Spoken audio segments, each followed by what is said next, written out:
Pada zaman dahulu, di kampung Laki, Desa Labolewa, Kecamatan Nangaroro, Kabupaten Nagekeo, hiduplah seorang bangsawan kaya yang kuat, tangguh, berkuasa, dan memiliki banyak istri.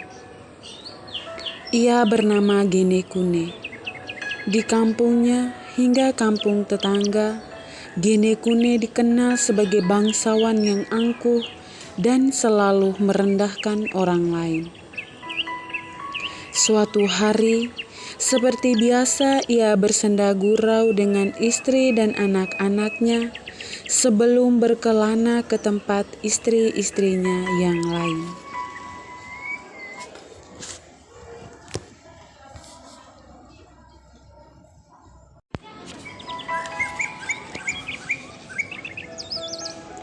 Sementara itu di tempat lain, tepatnya di kampung Kebo, Gunung Dora, hiduplah seorang pemuda sederhana bernama Poma Ito. Ia berasal dari keluarga biasa, putra sepasang suami istri bernama To dan Ito. Mereka hanya mempunyai hewan gembalaan yang sedikit. Poma Ito adalah pemuda yang jujur, bijaksana, namun berani. Ia selalu ditemani oleh kudanya yang bernama Moka Oki.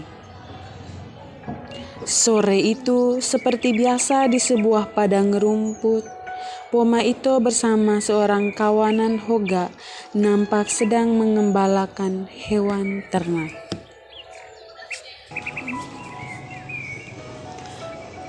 Karena merasa kelelahan, Poma Ito pun tertidur. Di tengah tidur lelapnya, tanpa sadar, tiba-tiba berkelabat dua bayangan lelaki bercadar.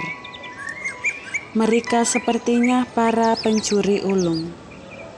Salah seorang di antara mereka langsung mengambil 2 ekor hewan ternak dan satunya lagi mencuri Moka Oki, kuda kesayangan Poma Ito. Merasa aman, mereka pun kabur meninggalkan tempat itu.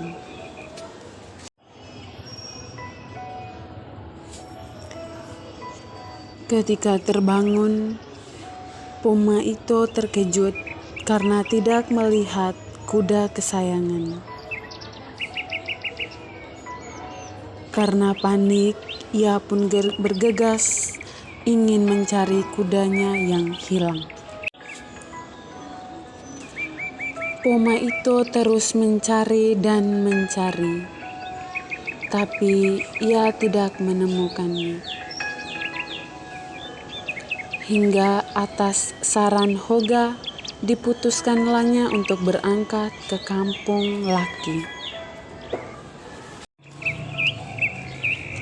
Ketika memasuki perbatasan desa, di sebuah gubuk, ia bertemu dengan 2 hamba sahaya Genekune, pencuri kuda itu. Ia bermaksud meminta seteguk air pelepas dahaga. Setelah dikasih minum, Poma Ito terkejut ketika mendapati di atap gubuk ada jemuran kulit kuda. Ia yakin betul itu adalah kuda miliknya. Ia pun bertanya baik-baik. Namun, kedua pencuri itu malah menghardiknya. Suasana makin panas ketika tiba-tiba Genekune datang mengunjungi tanah perbatasan desa. Poma Ito kembali melaporkan kejadian ini kepada bangsawan itu. Namun, bukannya mendapat sambutan baik, Poma Ito malah dihardik, dihina, dan dicemoohkan dengan kasar. Merasa tidak terima dihina oleh Genekune, Poma Ito pun berusaha untuk menasihati Genekune. Namun, karena tidak menerima saran dari Poma Ito, Genekune segera mendorong Poma Ito dan Hoka hingga terjatuh. Mereka memukulinya dengan gagang tombak hingga pemuda itu meraung kesakitan. Setiap kali bangkit, kedua pengawal Genekune terus menendang punggung mereka hingga terjatuh kembali. Ia lalu diseret dan dengan langkah tertati-tati ia meninggalkan tempat itu. Dengan langkah tertati menahan sakit, Poma Ito kembali ke kampung kebo.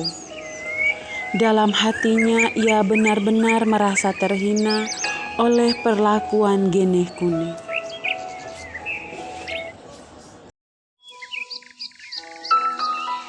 Seminggu kemudian, Poma Ito merencanakan serangan balasan.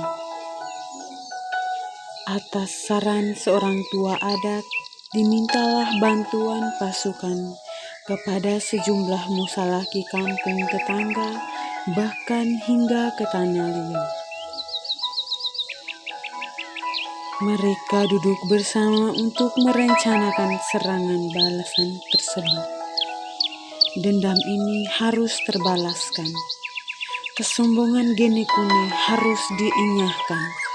Begitu tekad Poma itu. Poma Ito dan pasukannya dengan gagah berani menyerang Genekune dan pasukannya. Pertempuran sengit benar-benar terjadi. Api terus berkobar, pekik semangat terus digelorakan.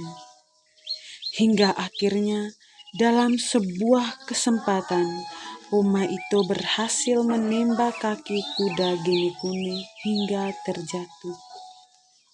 Poma Ito segera mengambil senjata kebesaran bangsawan itu, lalu dengan teriakan, "Demi para leluhur, terimalah kematianmu, hai lelaki sombong." Dengan sekali tebasan, putuslah kepala Genekune. Lelaki itu tewas seketika.